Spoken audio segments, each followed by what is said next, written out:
synthèse de nanomatériaux par ablation laser en liquide.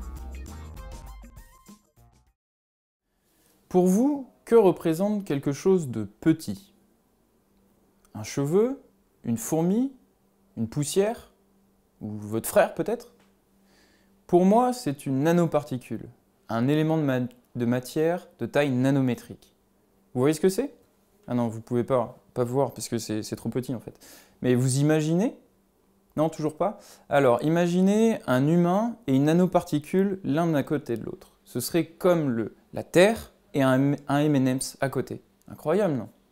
Bon, vous allez me dire, est-ce que c'est vraiment possible de fabriquer ces très petits objets? Eh bien oui. Et le plus simple, c'est par la chimie. Et ils sont forts, les chimistes. Ils arrivent à faire des paquets entiers de M&M's. Des nanoparticules de même taille, de même forme et de même phase cristallographique. C'est-à-dire comment on ordonne les atomes les uns à côté des autres. Une seule couleur de M&M's en somme. Le problème, c'est que ces nanoparticules, elles sont poilues. Les chimistes utilisent des molécules qui s'accrochent à la surface de ces nanoparticules.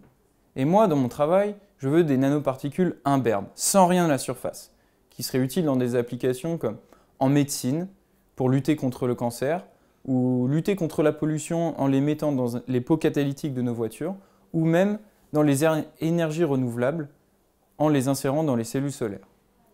Et donc, moi, dans ma thèse, j'utilise la physique. Je suis un peu comme dans Star Wars, mais du côté obscur de la Force. J'utilise mon étoile de la mort pour détruire une planète dans l'espace. Bon, en vrai, c'est un peu moins glamour. J'utilise simplement un laser pour venir ablater, c'est-à-dire arracher la matière à la surface d'une cible plongée dans un liquide. Ça fait comme une énorme explosion. Les atomes et les molécules sont projetés partout. Ils se regroupent, ils se percutent, ils s'assemblent, ils s'entrechoquent. La matière vole dans tous les sens, puis se ralentit, plane et flotte dans le liquide. Voilà, ça c'est l'ablation laser en liquide. Bon, à la fin, j'ai des nanoparticules qui sont imberbes, c'est ce que je voulais.